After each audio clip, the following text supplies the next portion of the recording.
সকাল ধরে একটা কথা বারবার মাথাত ঘুরতেছে।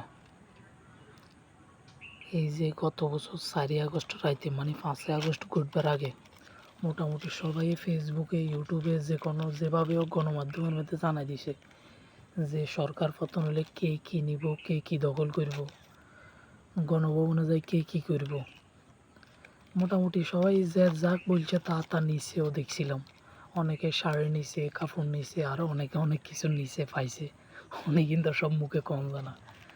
কাইলে তোর 13 তারিখ ইউনূস সরকারের পতন হয়তো গড়াই দিবেন বা কিছু এরকম কিছু শুনতেছি। ইউনূস সরকারের পতন হইব তো মানে আপনারা কী চিন্তা ভাবনা করছেন? আপনারা তো কিছু করতে রয়েছেন না যে আপনারা ইউনূস সরকারের কে কী নেবেন বা কিছু। অবশ্যই ইউনূস সরকার আইসে 1.5-2 বছর আর 2 বছর হবো না, বেশি কিছু নাই, বেশি কিছু জোগাইতে পারে না। তার মধ্যে হাতের এই কুটি উগে আছে কি আগের তুনে গিয়ে গাদ দিয়ে হাতে নোবেল আইছে, হাতে বিভিন্ন দেশে বিভিন্ন জাতিসংঘে যায় যে বা জাতিসংঘে যায় হাতে ভাষণ দেয়। আমি চাইছিলাম যে আনারা যদি হাতের পতন করতে নারেন আর অন্তত কুটিকে দিয়ে নিগে থেকে আর বঞ্চিত করিয়েন না। বা গ্রামের মানুষ আর ঢাকা যাই এই আন্দোলন করে কুটিকে নেওয়া সম্ভব হইতো আমার কাছে বাড়ারটেও নাই।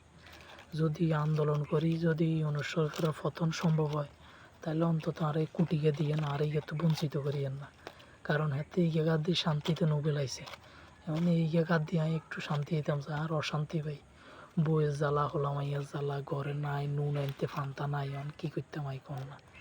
অনন্তত কুটিকে আর দিয়েন যদি পতন হয়। আর আপনারা মোটামুটি জানান না, ফেসবুকে জানাইবেন তো কে কী দখল করবেন, কে কী নেবেন। ইউনূসের আন্ডার প্যান্ট ভাইঙ্গা টাইঙ্গা কে কী নেবেন এটা একটু জানাইবেন তো।